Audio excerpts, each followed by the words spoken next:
tema yang hari ini saya sampaikan yaitu tentang kewajiban berdakwah bagi umat Islam. Itu dakwah itu seperti ajakan. Bunda-bunda ngajak teman-teman, ngajak bunda-bunda yang lain ngaji, terus memperingatkan kalau misalnya melakukan kegiatan yang berdosa atau mengajak puasa, nyamper sholat di masjid bareng atau ngajak sholat, kadang-kadang itu sebenarnya bagian dari dakwah. Iya, termasuk dakwah. Dakwah itu sebenarnya ajakan atau seruan. Nah, itu secara istilah itu dakwah adalah mengajak menuju jalan Allah, menuju ketaatan dan menjauhi segala kemungkaran. Berarti apa? Amar ma'ruf nahi mungkar. Jadi kita sebenarnya dakwah itu mengajak untuk berbuat amar ma'ruf nahi mungkar. Amar ma'ruf nahi mungkar itu amar ma'ruf itu mengajak berbuat kebaikan dan mungkar itu mencegah dari yang sesat atau yang tidak baik. Dia sudah tahu semuanya sebenarnya bunda-bunda, cuma istilahnya saja yang mungkin belum tahu. Misalnya dalam surat An-Nahl ayat 125, itu serulah manusia untuk perintah berdakwah, serulah manusia kepada jalan Tuhanmu dengan hikmah dan pelajaran yang baik dan bantulah mereka dengan cara yang baik. Artinya sebenarnya kita semuanya disuruh, dihimbau, diajak untuk menyerukan kebaikan kepada orang lain. Cuma sifatnya kalau yang sistemnya kayak ustadz-ustadzah atau penceramah itu kan mungkin mereka lebih profesional atau lebih ya sebenarnya sama sih, kalau cuma kita lingkupnya kecil. Berilmu gitu. Mereka kan kuliah dari pesantren. Kalau ustadz-ustadzah atau yang berilmu seperti itu kan mereka memang basicnya dari pesantren, ilmunya sudah mumpuni, kemudian tiap hari kerjaannya juga seperti itu. Jadi terus yang pasti mungkin amalannya lebih bagus, jadi lebih bisa mempengaruhi yang dibanding kalau kita kan memang bukan basic itu, jadi kita hanya belajar. Betul, namanya juga latihan. Udah, iya kita kan lagi latihan ya, tapi sebenarnya dakwah itu bukan kewajiban saya pribadi atau yang mereka semuanya punya kewajiban untuk berdakwah atau menyampaikan gitu. Namun karena apa? Kalau kita menyampaikan ilmu walaupun hanya satu ayat saja sudah berpahala gitu. Jadi dakwah itu tidak harus menunggu kita punya 1000 ayat, kemampuan 1000 banyak kayak gitu ya. Tidak harus berhafal semuanya kemudian baru kita mau menyampaikan, enggak. Kalau bunda-bunda hari ini misalnya atau kemarin diajari ngaji juga sama Bu Ajah tentang doa itu ya, doa yang setelah dibaca setelah sholat. Itu sebenarnya kalau bunda-bunda sudah hafal ataupun belum hafal bisa disampaikan ke mungkin putranya, suaminya, adiknya, keluarganya di rumah atau tetangganya. Itu sebenarnya bagian dari menyampaikan kebaikan. Bisa itu ditularkan. Mereka yang nggak ngaji kan kadang kan nggak tahu ya, nggak tahu ternyata ada doa itulah, itu bisa disampaikan.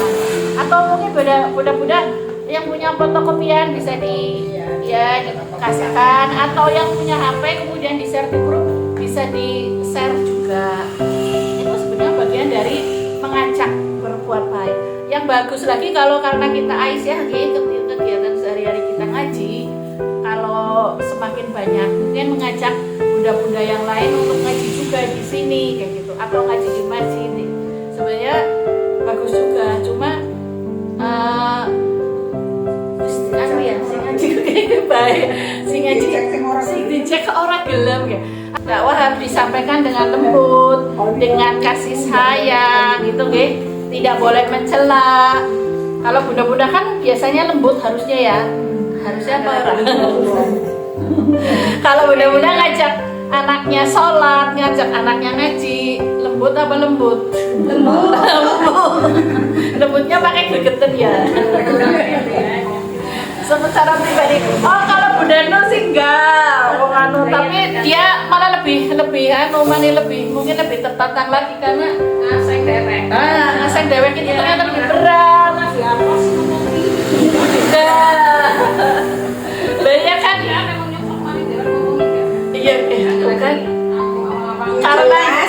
Nah, setiap saat kita mengingat mati, lah, waktunya makan ngaji lah, waktu ngaji terakhir. Iya itu, nggih. Seperti itu. Jadi lah, Aku kira orang-orang banget ya. Kalau aku sama pada kami yang mau sekarang ada di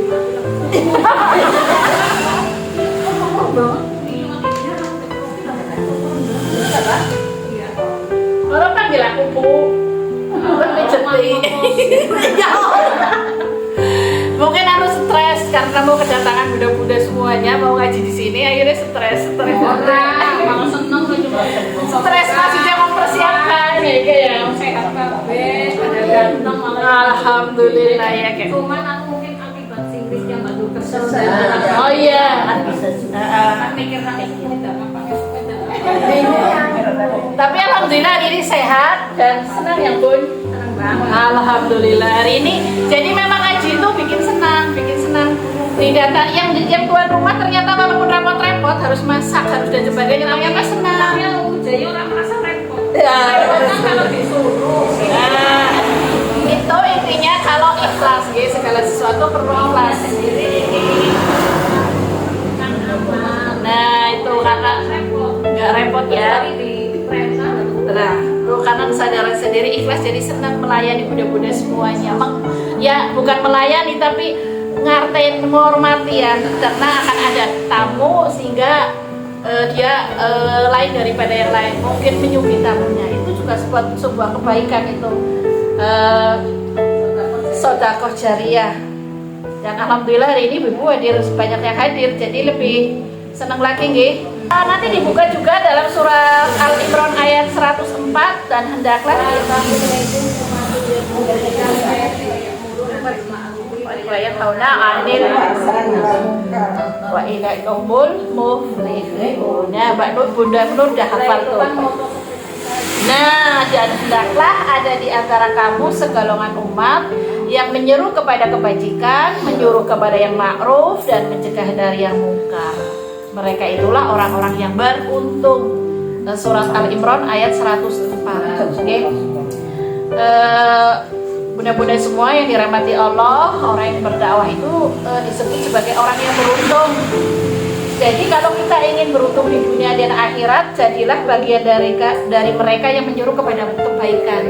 Jadi yang dikatakan orang yang beruntung tadi yang dalam surat Al-Imran ayat 104 itu orang yang berdakwah. Berdakwah bukan berarti harus ustaz-ustaz yang seperti itu, nih Bun. Kita pun sebenarnya masih bisa ngajak ngaji yang tadi kayak ngajak ngaji, ngajak sholat, memperingat ngelina putrane sholatnya itu sebenarnya sudah mengajak kebaikan. Apalagi nanti kalau bunda-bunda ngajak bunda-bunda yang lain untuk bisa ngaji lagi. Terus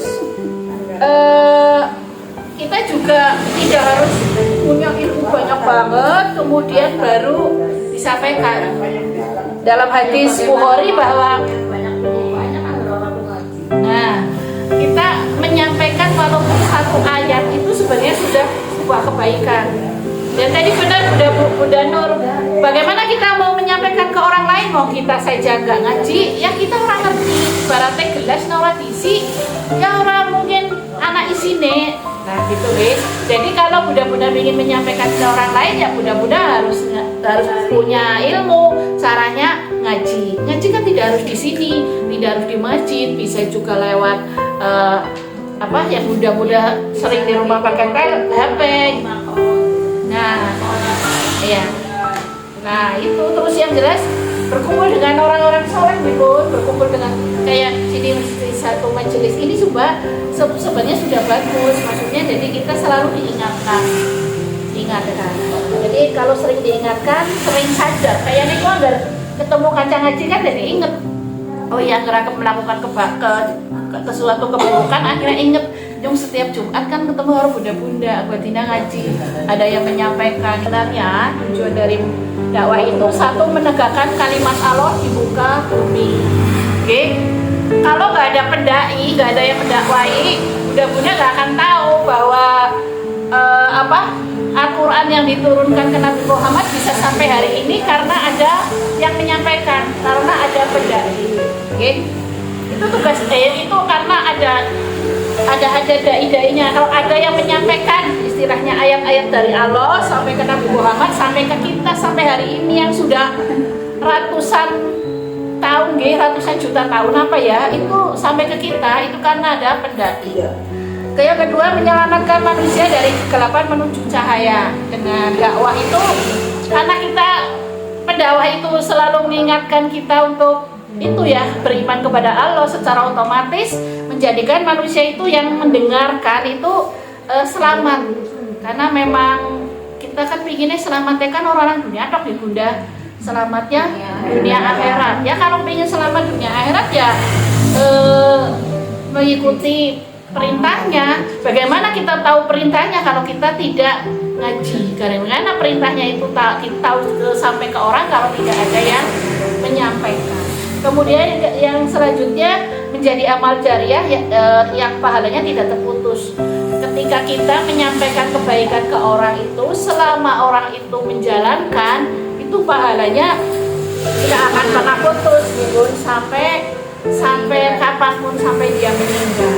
Kemudian akan menjadi ciri umat yang terbaik yang keempat. Ya.